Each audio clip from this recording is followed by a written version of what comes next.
السلام علیکم مظہور ہم ایولیوشن میں بلیو کرتے ہیں ایولیوشن میں بلیو کرتے ہیں ہاں ایولیوشن ہے، لیکن وہ ایولیوشن ہے جو ڈارون کی تھیوری میں پیش ہوتا ہے. جی اس ایولیوشن میں بلیو نہیں کرتا جو ڈارون اپنا نظریہ دیتا ہے. ٹھیک ہے، تم نے اگر اس کے لیے مزید ڈیٹیل میں ابھی تو وقت بھی نہیں جانے کا. حضرت خلیفہ مسیح رابع نے جو تم لوگوں کے لیے، کیونکہ انگلش میں موجود ہے، ویسے تو خلیفہ ثانی نے بھی اس کو کافی بیان کیا ہوا ہے. کتاب جو ہے نا ریولیشن ریشنلٹی ہے، اس کا میرا خیال ہے چیپٹر 5 ہے، اس کو پڑھو. اس میں تمہیں سارا یہ جو اسلامک کانسیپٹ ہے نا وہ سامنے آ جائے گا. ٹھیک ہے، تم 15-16 سال کے ہو گئے، تم پڑھ سمجھ سکتے ہو اس کو.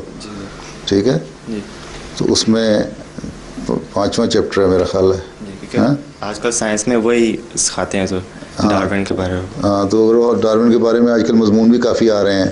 نیشنل جیوگرافک میں بھی آیا ہے، انٹرنیٹ بھی آ رہا ہے. ویسے نیشنل جیوگرافک رسالہ میرے پاس آتا ہے، اس میں بھی ہے. ایک اس کو پروو کرنے کی کوشش کر رہا ہے اس کی تھیوری کو کہ جی وہ بالکل جائز ہے کہ وہ 2 بیٹل لے کے، جو بیٹلس کی شکلیں ہیں کہ وہ دیکھو جی یہ چھوٹا تھا، اس کو یہ ایسے موسم میں رہا، ایسی حالات میں سروائیو کر گیا، اس کو سروائیو کرنے کا موقع نہیں ملا، تو جو اسٹرانگ تھا تو اصل میں تو سروائیول آف دا فٹسٹ والا اصول چل رہا ہے نا.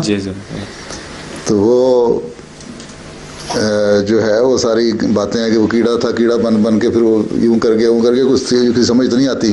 پھر اس کا ایولیوشن سے ان کیڑوں سے انسان کس طرح بن گیا. باقی اللہ تعالیٰ نے یہ بتایا ہے کہ سبزہ جو ہے انسان کی زندگی لیے پیدا کیا گیا زمین پہ، گرینری آئی، اس میں پھر زندگی پیدا ہوئی، پھر اس زندگی سے آگے مختلف زندگیاں چلیں، اس میں کیڑے بھی آئے، جانور بھی آئے، آگے انسانوں کی.